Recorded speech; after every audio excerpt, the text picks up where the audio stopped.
Okay. Another tricky game. Yeah, tricky. Very, very tricky. And I think Villa will want to put what happened on Tuesday, or no, Wednesday actually. They want to put it to the back because, in all honesty, believe in me, that is one of the funniest goals to ever concede. If you actually saw the game, you will understand what I meant. It was a goal kick. That is how best I can describe it. It was a goal kick. Well, the keeper Martinez gave the ball to Tyrone Mings. Mings was like, okay, it seems you're not ready. Let me give it back to you so you can take it. And the next thing you just see is the referee says the ball and says it's a penalty. Like, what the heck happened here just now? I don't get it. But that's stupid now. You're a professional player. The ball is already ongoing. It's on motion. But you know what the issue is? The issue is this. Last season, Arsenal Bayern Munich, the same incident happened and the referee let it go. Yes, it was Gabriel. Gabriel handled the ball. Yes, he handled the ball. And City were saying that should have been a penalty. Bayern Munich was saying that should have been a penalty. I mean, the referee said, nah. The same thing, right?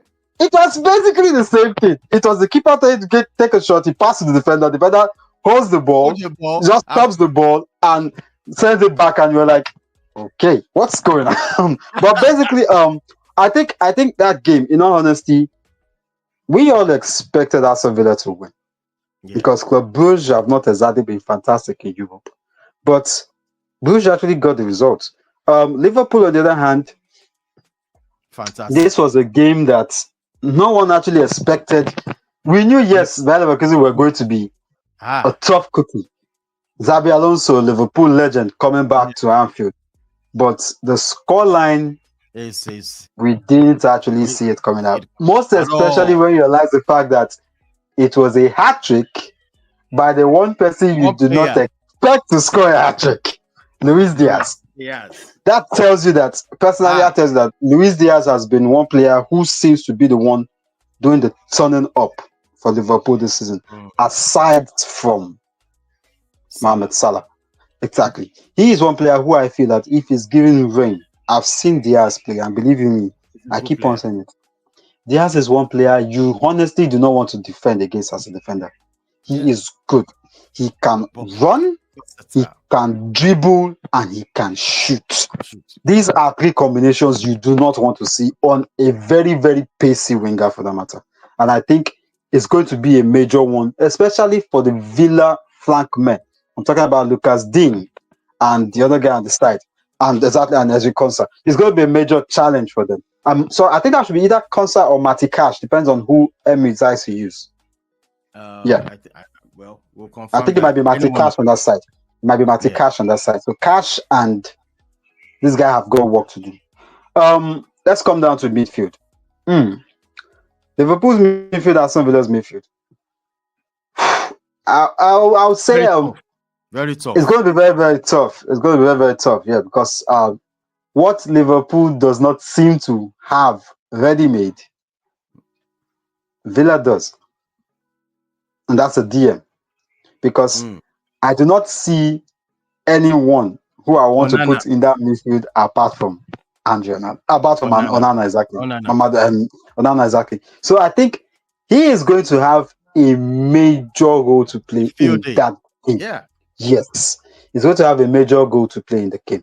Because I personally feel we've seen situations whereby Salah will be forced to come to midfield to get the ball. That is where Salah becomes creative. He goes to the flank and becomes a winger instead. We know up front, they could choose to use Darwin Núñez up front. Or Gakpo up front.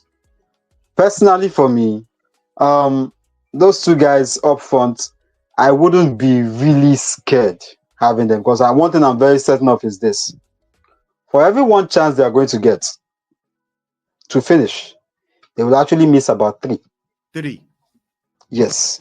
So you're going to be guaranteed one thing, and that's the fact that you will get few chances being converted. Yeah. Certainly. More than the chances that will be created. So I think whatever threat Liverpool is going to actually present in this game is going to come from the flanks, basically. So Onana is going to face up against Gravenberch Szoboszlai and McAllister. Gravenberch, Szoboszlai and McAllister. I think basically, you might not want to rule out Curtis Jones because I think Curtis Jones basically has been informed. Let's be realistic here. Yeah. He's been informed, so I think he might be the one starting ahead of McAllister. It's going to be a tough one. I think we look at Villa's midfield. We have Onana there. We have Juve Tillemans there as well too. These are players who will actually have a say in this game. Even was Barkley as well too, because I think Barkley has been actually getting into the team and he's actually been delivering. But the defense line for Liverpool, is Konate fully fit or he's still out? We don't know yet. We don't know yet because I don't think I'll actually check to see if actually he did train with the team today. Because if he didn't, I'm going to be concerned because the truth is Van Dijk will not be able to handle Watkins. Yes, that's the problem. He won't be able to handle Watkins. If Emery wants to spoil the show completely, he could choose to start both him and John Duran. Although I know personally he will not start Duran. Duran will come off the bench as usual. He doesn't start. He will come off the bench as usual. But my concern is this: whichever one of them starts, you already have a problem because basically Watkins and Duran are almost like the same. They're both strong. Rugged. They're both strong. They're both rugged.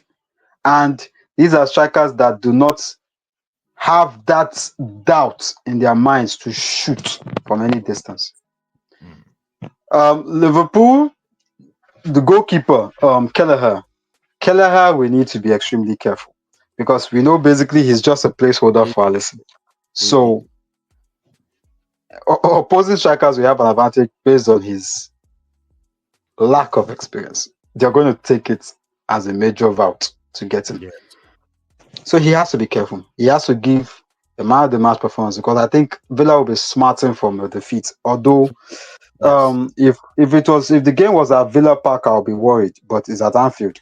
Whenever I see a game at Anfield, if the players on the pitch of play do not decide to be on form that day, I can assure you one thing: the crowd, the atmosphere is on form.